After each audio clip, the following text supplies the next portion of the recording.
Oui, Madame Richardot, vous m'avez un tout petit peu devancé. Effectivement, pour l'égalité de traitement des départements, vous avez tout à fait raison. On voit là une dangereuse rupture d'égalité qui se profile. Sur décision du CD, enfin du Conseil départemental du 67, en effet, on voit que les demandeurs d'emploi sont exclus des tarifications sociales. Il nous a été précisé en commission que la région a opté pour un transfert compensatoire optionnel.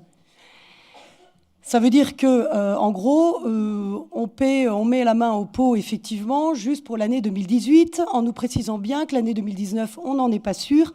En effet, il eût été suicidaire pour vous, en ces temps je pèse mes mots, de révolution sociale, de ne pas se saisir de ce sujet.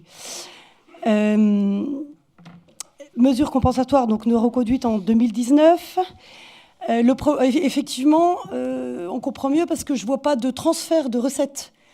Donc, s'il y avait un transfert de recettes sur ce sujet-là, à la rigueur, on aurait pu comprendre, mais là, ce n'est pas le cas. Alors, c'est une décision politique et il est à craindre qu'elle préorganise, selon moi, enfin que ce soit le début, en tout cas, de la rupture des tarifications sociales. Il est à craindre que les scolaires, handicapés, etc., ne soient touchés dans un avenir très proche par cette décision. Et, chers collègues, j'ai du concret parce qu'on a été, nous, mon groupe, directement saisi d'une question par un usager de Lorraine qui, jusqu'alors, bénéficiait de la carte Métro-Lor Plus et qui lui permettait donc de bénéficier de 50% de réduction sur ses trajets.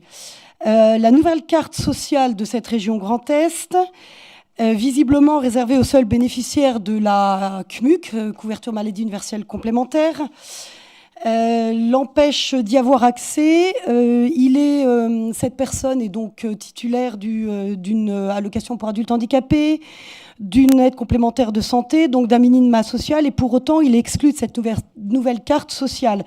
Alors donc, moi, j'ai envie de vous dire, c'est une vraie question. On peut débattre effectivement pendant des minutes et des heures sur cette baisse de tarification sociale. On a là un cas concret.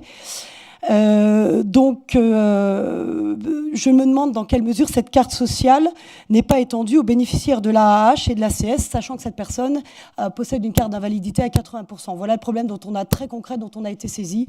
Donc, je vous remercierai d'y répondre.